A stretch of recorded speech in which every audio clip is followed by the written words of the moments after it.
de juntarse con otro, de ver qué alternativa hay. Ahora se está lestizando un poco las caminatas y el ir de un lado a otro, siguiendo los pasos de conservar y hacer la actitud preventiva, de estar con el tapaboca o lo que sea. Hay que ver cuáles son las alternativas, buscar un vecino, ver si hay un ciber cerca. No sé, yo los entiendo. ¿Cómo no los voy a entender? Ahora, ¿qué creen ustedes que yo tengo que hacer como titular de la cátedra?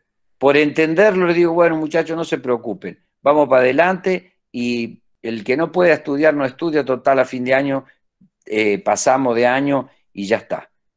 No es así. Es decir, es una materia que ya de por sí darla en forma teórica es un problema, porque tiene muchísimo de práctico.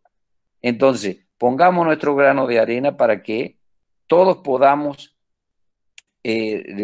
llevar adelante. Además, las clases las pueden bajar en cualquier lugar. Entonces, aquel que no pueda conectarse y tendrá que bajar las clases y estudiar más, y en vez, en su programación estratégica, en vez de dedicarle 8 horas por día, le tendrá que dedicar 12. Y yo no sé, de alguna forma tendrá que hacer, pero estudien, estudien, estudien y lean y lean y lean. Es la única alternativa que les puedo decir. Se puede suplir solamente incorporando conocimiento. ¿Cuál es el método? Cada cual buscará la mejor forma para realmente incorporar eso. Acá les quería mostrar, no sé si yo puedo compartir la pantalla, no, ¿no? Fíjese ahí, si no, que no sé qué quiere mostrar, le puedo compartir yo desde acá. Mira, pone youtube.com /watch WATSH. ¿Cómo se llama el video?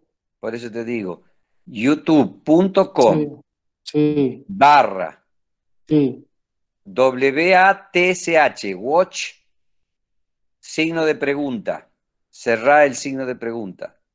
sí, B corta igual J, sí, sí, A mayúscula, luego en minúscula TQG,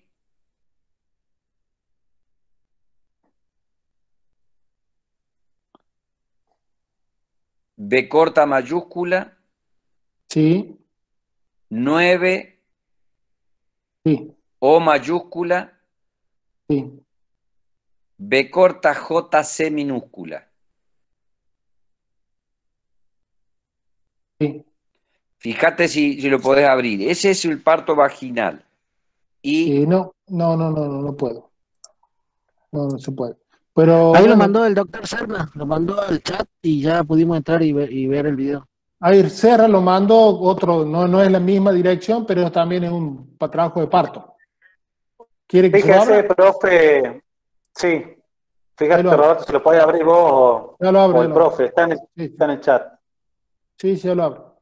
a ver. Espera. Ajá, es el mismo. Ya lo abro. Creo que era eso lo que quería mostrar a usted. Sí, creo que es el mismo, Raúl. Sí, es el mismo. ¿Por qué elegí este? Fíjense a todos los alumnos, les digo, cómo el feto va a ser su mecanismo de rotación interna, algo que no se entiende muchas veces. Y lo otro es cómo se produce el borramiento y dilatación. Miren la longitud del cuello, cómo se va cortando hasta desaparecer uno de los orificios. Eso a expensas de que se forma el segmento inferior. Es decir, no es que desaparezca el cuello, sino que forma parte del segmento inferior.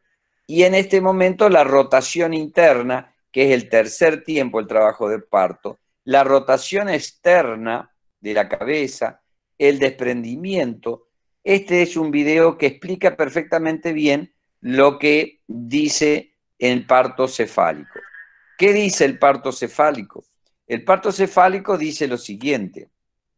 Dice, cuando Y acá acuérdense que estaba acomodación al estrecho superior y encaje y descenso, que son el primer y segundo tiempo, estaban discutiendo las teorías francesas y alemanas, en donde los alemanes decían que el feto apoyaba la cabeza en el diámetro transverso y mediante el cabalgamiento de los huesos del cráneo y la superposición de la fontanela reducía su diámetro. En cambio, los franceses dicen que aplica la ley de las palancas, siendo la palanca más representada por el occipital, la columna vertebral y el mentón. El punto de apoyo es la columna vertebral. La palanca más larga es el mentón y la palanca más corta es el occipital. Entonces, al hacer presión sobre el estrecho superior, ¿qué es lo que está pasando? La palanca más larga es la que cede. Es el ejemplo del sub y baja. Si yo pongo en un sub y baja un brazo más largo que el otro, con menos esfuerzo voy a generar la posibilidad de movilizarlo. Entonces, de esa forma, la cabeza se flexiona. Pero al llegar al tercer tiempo, el diámetro oblicuo que trae la cabeza fetal, que es el occipito izquierdo anterior en la mayoría de los casos,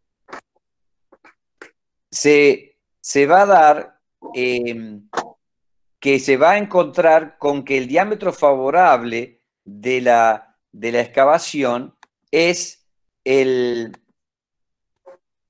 anteroposterior, o sea, el subsacro subpubiano, porque el subcoxis subpubiano era muy pequeño y ¿qué hizo?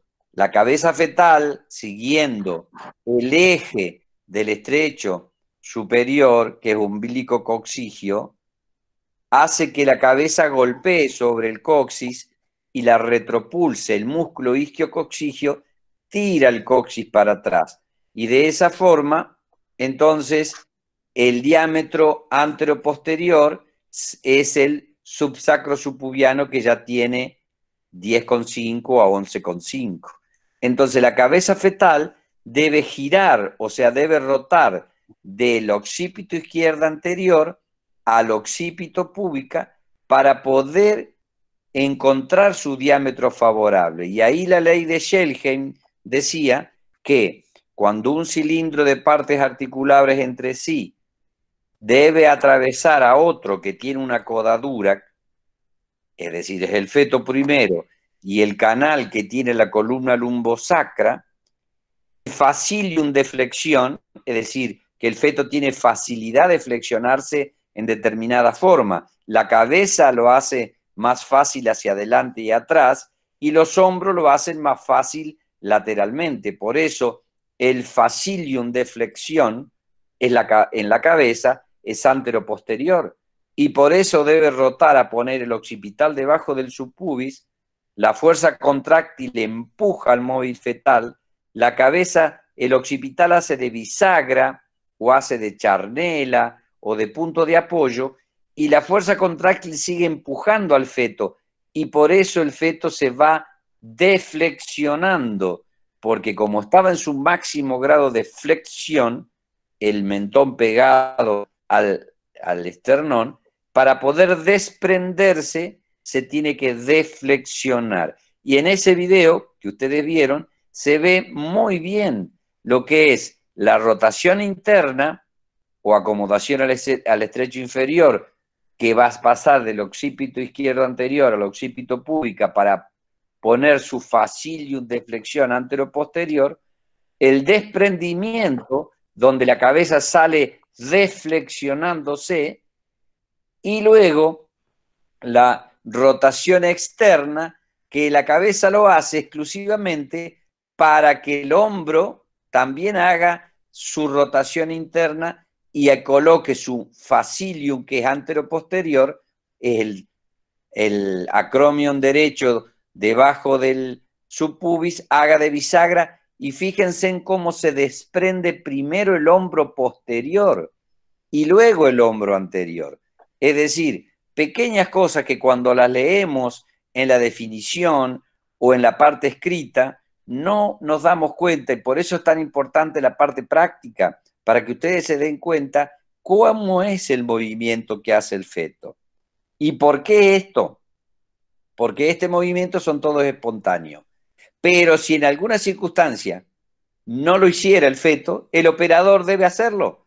Y por eso, más de una vez decimos que debemos hacer una toma de forceps en el tercer plano. ¿Y por qué en el tercer plano? Porque el feto no rotó y al no rotar no descendió.